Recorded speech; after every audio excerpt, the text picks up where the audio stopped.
who worketh all things after the counsel of his own will. Our belief in God's wisdom supposes and necessitates that he has a settled purpose and plan in the work of salvation. What would creation have been without his design? Is there a fish in the sea, or a fowl in the air, which was left to chance for its formation? Nay, in every bone, joint, and muscle, sinew, gland, and blood vessel, you mark the presence of a God working everything according to the design of infinite wisdom. And shall God be present in creation, ruling over all and not in grace? Shall the new creation have the fickle genius of free will to preside over it, when divine counsel rules the old creation? Look at providence, who knoweth not that not a sparrow falleth to the ground without your Father. Even the hairs of your head are all numbered. God weighs the mountains of our grief in scales, and the hills of our tribulation in balances. And shall there be God in providence and not in grace? Shall the shell be ordained by wisdom and the kernel be left to blind chance? No. He knows the end from the beginning. He sees in its appointed place not merely the cornerstone which he has laid in its fair colors in the blood of his dear Son, but he beholds in their ordained position each of the chosen stones taken out of the quarry of nature and polished by his grace. He sees the whole from the corner to cornice, from base to roof, from foundation to pinnacle. He hath in his mind a clear knowledge of every stone which shall be laid in its prepared space, and how vast the edifice shall be when the top stone shall be brought forth with shoutings of grace, grace unto it.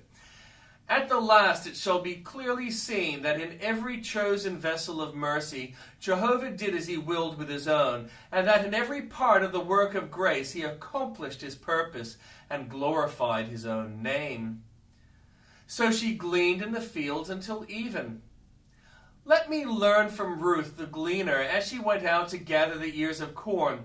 So must I go forth into the fields of prayer, meditation, the ordinances, and hearing the word to gather spiritual food. The gleaner gathers her portion ear by ear. Her gains are little by little. So must I be content to search for single truths. If there be no greater plenty of them, every ear helps to make a bundle. Every gospel lesson assists in making us wise unto salvation.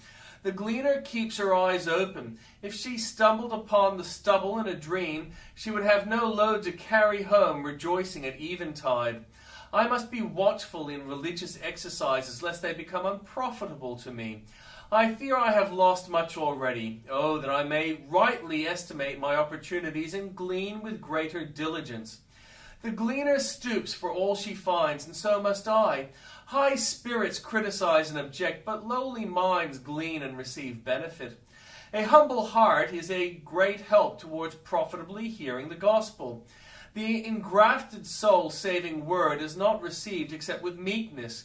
A stiff back makes a bad gleaner. Down, master, pride. Thou art a vile robber, not to be endured for a moment.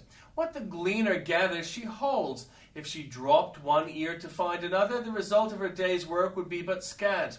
She is as careful to retain as to obtain, and so at last her gains are great. How often do I forget all that I hear? The second truth pushes the first out of my head, and so do my reading and hearing end in much ado about nothing. Do I feel duly the importance of storing up the truth? A hungry belly makes the gleaner wise. If there be no corn in her hand, there will be no bread on her table. She labors out of the sense of necessity, and hence her tread is nimble and her grasp is firm. I have even a greater necessity, Lord. Help me to feel it, that it may urge me onward to glean in fields which yield so plenteous a reward to diligence.